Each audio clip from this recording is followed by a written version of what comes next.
Hey Bookies, I'm a month late to this, but let's do the mid-year book Freakout tag. I always mess that up. Anyways, let's get started.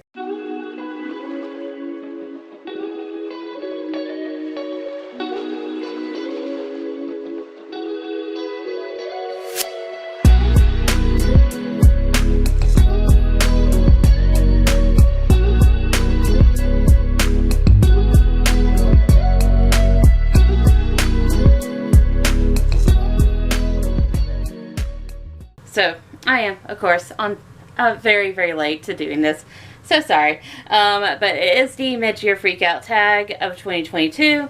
So here are some of the questions. Number 1, best book you've read so far in 2022. Lordy, lordy. I've read a bunch of good books this year so far. I think I'm going to go with Sofi and the Bone Song by Adrienne Tooley. I used to do band. I've been a lover of music. Love music. And I think that it's just a good love story to music, and it was sapphic, and yeah, I flew through that book so fast, and I absolutely loved it. I think that would probably be my favorite, but I'm not entirely sure. I don't really do faves or best or anything like that.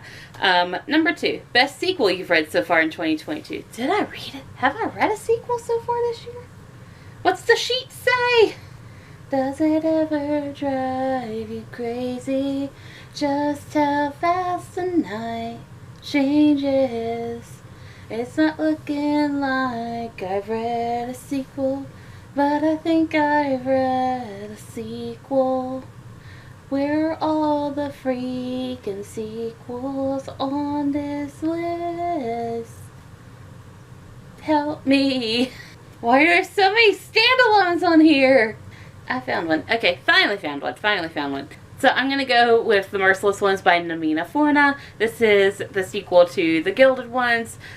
Basically about this girl. She grew up in an oppressive society, and on the day that she's supposed to be tested to make sure that she's pure, hellfire demons rain upon her village, and when one goes to kill her father, she magically stops it, and then the villagers are like, she's sus, so they take her and they torture her, and it turns out that she can't die. So they keep killing her for her blood and all this stuff. Basically, they ship her out and she gets trained with these other people. The sequel is back-to-back action. There's like hardly any downtime. And I felt like it was a little bit too fast, but otherwise it was a really good sequel. I like that one. Number 3, new release you haven't read yet but want to. I mean, I have so many over here that I've not got to yet. Because time is not happy with me. Probably gonna go with She Gets the Girl. I've been wanting to read that. I really want to read that. I would love to read that. But I keep getting... There's just too much stuff that's going on. There's so much stuff. It's unbelievable. Anyways, number 4, most anticipated release for the second half of the year. I had a new one. I had an anticipated one, but now I'm not anticipating it anymore. I have to do some research. Hold on, please.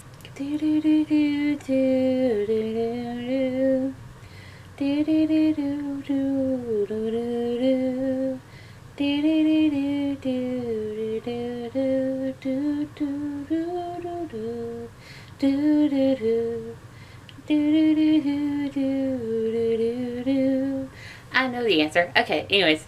We're going to go with The Valkyrie's Daughter, and we're going to hope... Why did that go to a different book? We're going to hope that nothing bad comes out about that one. You do not know the amount of letdown I have had this year. Like, so close to my 13th reason. Anyways, this one is advertised as an own voice LGBTQ fantasy that builds on Norse mythology into a beautiful story all its own. Please, please, nothing bad come out about this book, please. I've been anticipating it for over half the year. Please. But I like Norse mythology.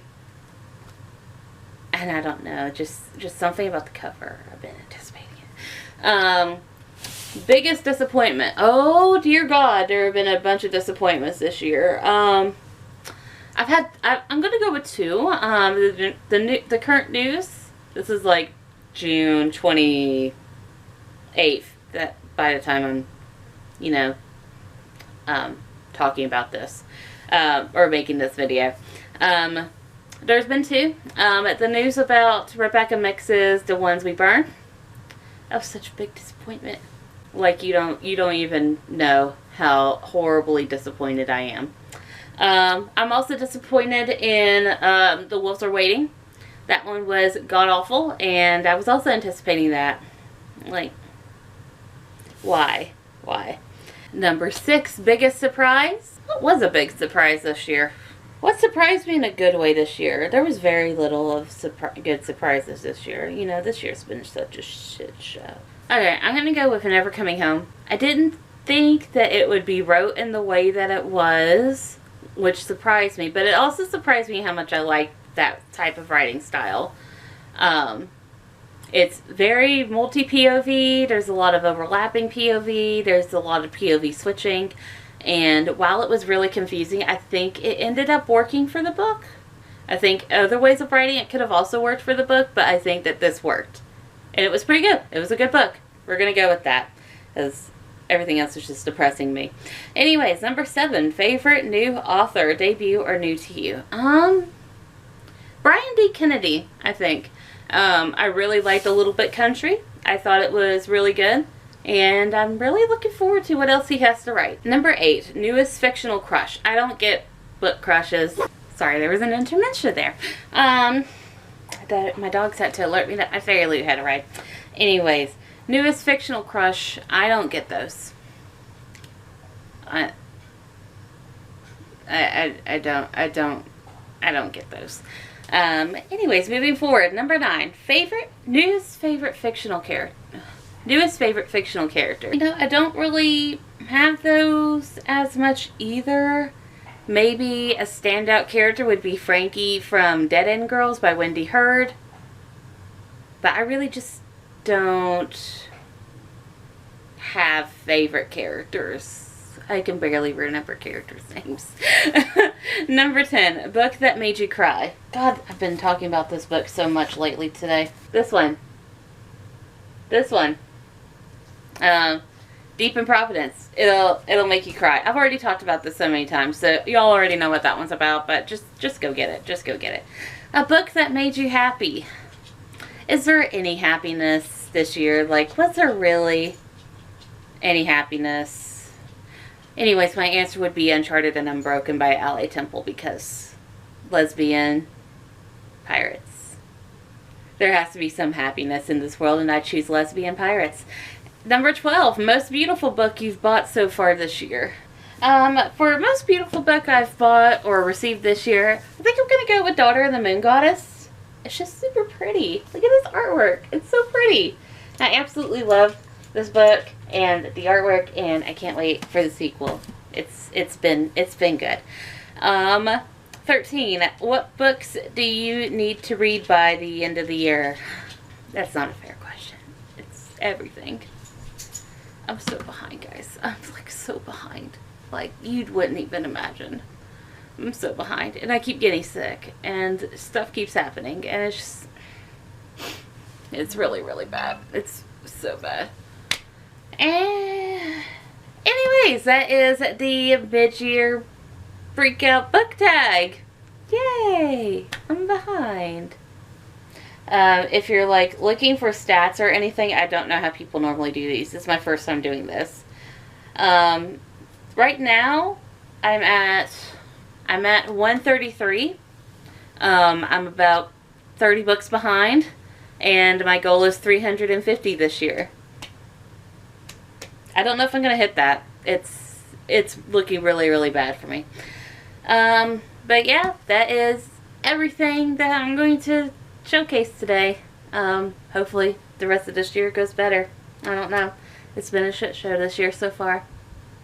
Anyways, I will catch y'all up in a bit. Bye.